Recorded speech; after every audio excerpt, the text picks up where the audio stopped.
सूर्य की रोशनी कितनी भी तेज हो, पर कमरे की खिड़की बंद हो तो रोशनी अंदर प्रवेश नहीं करती। रोशनी का उजाला तभी प्रभावी होगा जब दरवाजा खुला हो, खिड़की खुली हो। और हमारे पितृ देवता हैं दरवाजा, खिड़की, और देवताओं की कृपा तभी प्रभावी होगी जब पितरों की कृपा होगी। पितृदोष के अनेक कारण हैं। आचार्य बड़े बड़े महापुरुष बताते हैं, अकाल मृत्यु हो जाना, भ्रूण हत्या होना, इससे भी पितृदोष लगता है। परिवार में अकाल मृत्यु हो जाए, इससे भी दोष लगता। किसी पूर्वज का ठीक से क्रियाकर्म ना हुआ हो, उससे भी पितृदोष लगता। ठीक से षोडशी 13वीं आदि की परंपरा, 13वीं की परंपरा ना हो, उससे भी पितृदोष लगता। गौ माता ब्राह्मण का वध करने से भी पितृदोष लगता। कन्या का वध करने से भी पितृदोष लगता।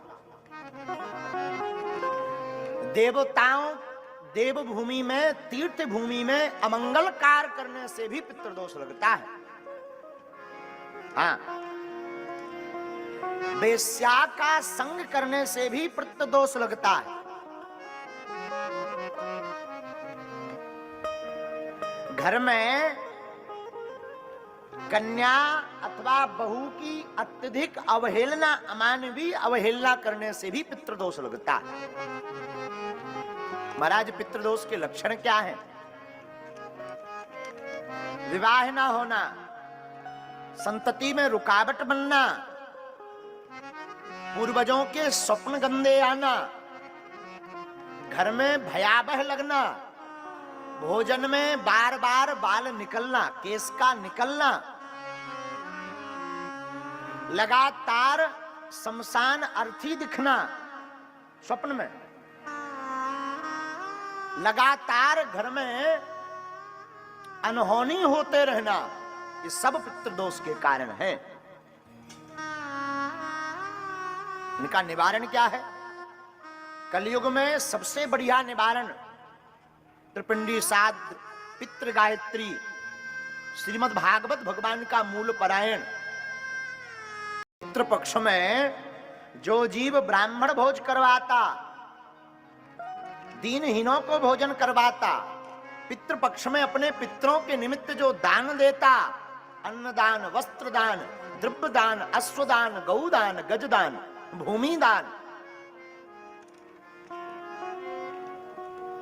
ऐसा करने वाले व्यक्ति के घर के पितृ शांत होते हैं, पितरों की कृपा होती है। और हम तो आज निवेदन करेंगे, प्रथम दिन है, 7 दिन तक आप इसी भाव से कथा सुनना, और ठाकुर जी हमें इसी भाव से कथा कहलवावे, इस दास के टूटे फूटे मुख से, कि हमारे आपके जितने भी पितृ हैं वो सब शांत हो गए और उनकी कृपा आप सब पर हो गए।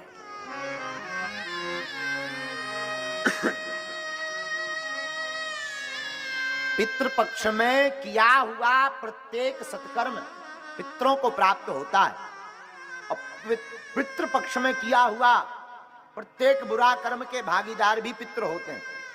इसलिए 15 दिन बड़ी सावधानी रखो, छौर कर्म मत करो।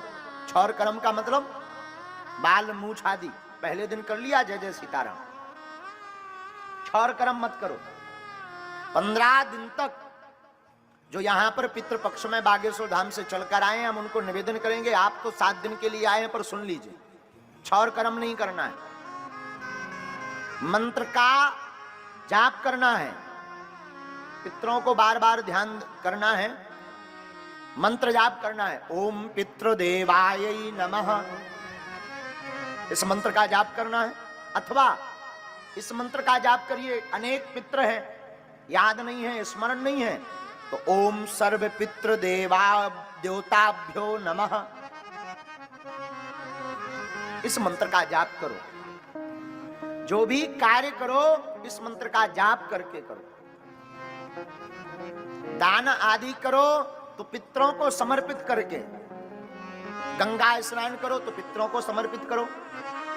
आज की कथा श्रवण करो, जैसे ही कथा की आरती होवे तो सिर रखकर प्रणाम करें, जल की व्यवस्था हो तो ठीक, ना हो तो ऐसे मन ही मन हाथ जोड़ करके पितृ देवताओं को कथा का फल समर्पित कर दो।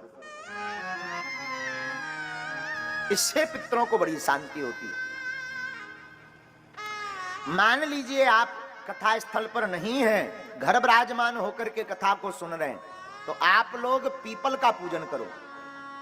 पीपल की जड़ में एक दीप प्रज्वलित करो, प्रतिदिन सफेद अथवा काला तिल समर्पित करो। और तिल का दान बड़ा महत्वपूर्ण है।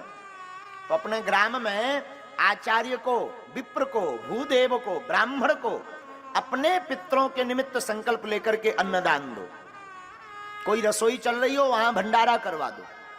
कहीं इकट्ठे आचार्य हो, बालाजी की बड़ी कृपा है कि जहां अनुष्ठान चल रहा है वहां 211 आचार्य हैं, 211। तो हम तो यही प्रार्थना करेंगे सभी आचार्यों को कि ऐसा आशीर्वाद देना, जितने भी यहाँ कथा पंडाल में विराजमान है अथवा घर पर बैठकर कथा सुन रहे, सबके पितरों की शांति हो और सब पर पितरों की कृपा हो, ऐसा आचार्य आशीर्वाद दें। आचार्यों को दान दो, मंत्र का जाप करो। ऐसा करने से पितरों की विशेष कृपा प्राप्त होती है। और भागवत तो है ही है पितरों से मुक्ति दिलाने वाली। कैसी भी बाधा हो, अगर आप बड़े सिद्धांत पूर्वक, भाव पूर्वक बैठकर, नियम पूर्वक विराजमान होकर अगर आप कथा को श्रवण करेंगे तो श्री कृष्ण लोक फलप्रदाः, भागवत में स्वयं आया है, सप्ताहोपि तथा धन्या कृष्ण लोक फलप्रदाः। श्री वेदव्यास जी कहते हैं 7 दिन की कथा श्रवण करने से भगवान श्री नंदन यशोदानंदन देवकी नंदन चितचोर माखन चोर मुरली वाले कन्हैया जगन्नाथ भगवान का शरण प्राप्त होती है।